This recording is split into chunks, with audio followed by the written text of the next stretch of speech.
Hello, people of the world. Summer in Australia, very nice day.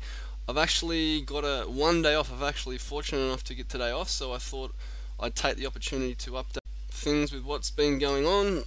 Obviously, you're all aware that Obama now is the 44th president of the USA, the first black president. Very historical. It's actually been not only a historical week, but a historical year. And regardless of what Obama thinks or any of the analysts, fundamentally the economy is still in a very rough position. Yes, it's in a lot of trouble.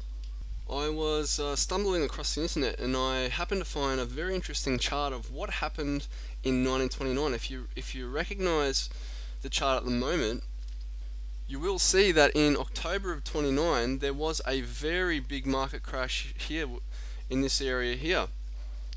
Interestingly enough, the market did not come down a huge percentage like it did in 29, but we are dealing with the same sort of issues of what happened back in the late 29s to the early 30s. And if you have a look here, where the market actually, after the 29 crash, after the initial crash there, the market actually rebounded 60%. And that's all fair and good, but look what happened about 6 months later. The market actually went from and rebounded right back down, and you're talking a historical sell-off on market. It was another probably few years of bear market with these catastrophic sell-offs, and or big blow offs the top sell-offs that really crushed a lot of the investors back then. Now, while I'm not saying this is going to happen, what I am saying is, you see all these analysts that are saying, oh, we're gonna rebound, we're gonna go head back up to Dow 10,000, 11,000. Well, I mean, okay, fair enough, but there is still a chance that we can go down even a little bit further. Yes, a bottom has been set in, but whether or not that is the bottom is to yet be known. Speaking of which, while we're talking about the market, there was nearly a 500-point drop on the market today. That being the 5th of November, and the next day, I am being told, the 6th of November is going to be very bad indeed. It's probably going to be more than a 500-point drop on market on that trading day, which is today coming up. We could even see a 6, 7, or even 8% drop. So we'll have to look out for that anyway. And you have been warned.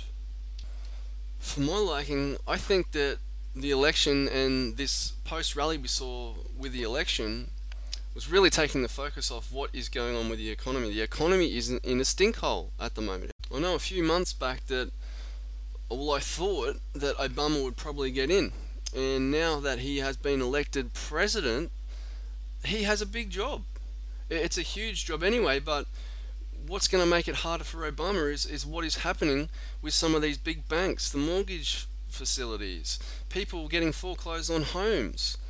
And no matter who gets in, whether it was John McCain or whether it was Barack Obama, they have a big job ahead of them. In fact, I would probably break it down to, or what needs to happen, 5 important things must happen. And it's not going to be fixed overnight. And that's the whole complexities of what is happening today and tomorrow and next week, and what's going to happen in 2009, 2010, leading on in the following year. The first thing that needs to happen is someone needs a plan. I don't really have a quick fix solution. I know you probably hear a lot of other people that maybe do, but everyone needs to agree upon a plan and set in place something that will restore confidence to the market. And I don't think this has happened yet. And the second important thing is there needs to be a new mindset that is set in. Most of the market analysts see Wall Street getting at least a modest post-election bounce. And there's hope that the mood can affect the economy in a broader sense, but it's not going to happen. To do so, the president will have to show he means business right from the start. Obama will have to show that, take hold, become a powerful grip and a spearhead, and to create trust, and you have to create confidence. And I guess the issue there is if you're trying to build confidence and get investors who are at an all-time low at the moment, they've lost a lot of money.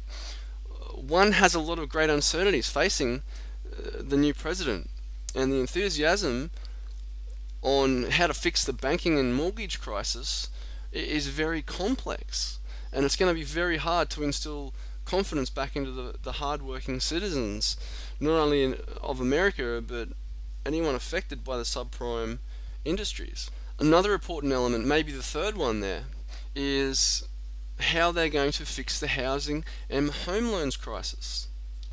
Let's look back. The Fed Reserve has actually come out saying, we have to repeat what was done historically and help bail out all these big banks. They're not going to bail out the little guy with the house foreclosing, and they're not going to bail out the people in trouble. They're going to bail out the banks that caused the problem in the first place. Now, the Fed's been doing this since January, February, March. Has the market stabilized? Has the economy stabilized?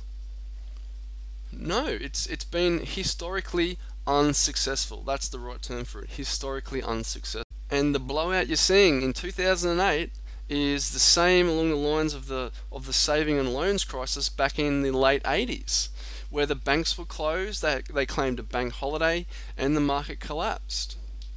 And in this case, we also have credit issues, we have home loans that haven't been so lucky, with thousands entering foreclosures, not just in America, in Australia, in Europe, in Britain, in all every single day. The fourth thing is quite important also, because now there's all this money being pumped into the economy, and the Fed, well, they say it's not going to hurt the taxpayer, but you watch, they'll start increasing taxes. And look, Obama, don't even think about starting to raise taxes. People are already mad and on the brink and ready to revolt because of the high taxes they're paying already. If you up those taxes, guess what? It's going to be carnage. Do you think that when people are already in financial crises, or in a financial crisis, do you think they want to pay more taxes in the middle of everything going on to help bail out all the big boys and for all their stuff ups? It makes many people mad just thinking about the whole thing. And if Obama even starts to think, who knows if he's going to do it, but if he even starts to think about raising taxes up again, he better tread very carefully. In my opinion, and I mean I'm just one person, I think that the president and the powers in charge should actually be doing the opposite. They should actually be lowering the taxes. I mean, it's not going to be a huge relief, but at least it's going to have some effect to that measure. And the last element that is quite important is there has to be patience. At the moment, people are panicking. They want to know, when is the market going to bounce and head back up to Dow 15,000? Well, I can definitely tell you it's going to be a long time coming. And patience is wearing thin with a lot of investors and a lot of the analysts and a lot of the people that have been losing their money. Unfortunately, when you see one of these things, in my experience, they don't recover quickly.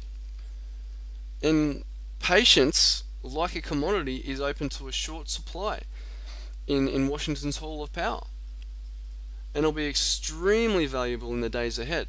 And that process where the market needs to fight its way back, the economy will enter into some sort of serious recession, which we're probably in now, next year leading on into a depression. The process will continue as the economy and the market try to fight their way back to some sort of health. And that's something that's not going to happen in 2, 3, 4 months. It's going to take a lot of time. It's like the patient sitting there on life support. You have to try and getting back to some sort of a stable condition. It won't happen overnight, and you might have to induce coma and let things progress rapidly. But the government are not doing this. They are giving the patient short bursts of medication that won't help in the healing process. This is MySpace Secrets. Thank you again for listening. Enjoy your day, and I will post another update soon.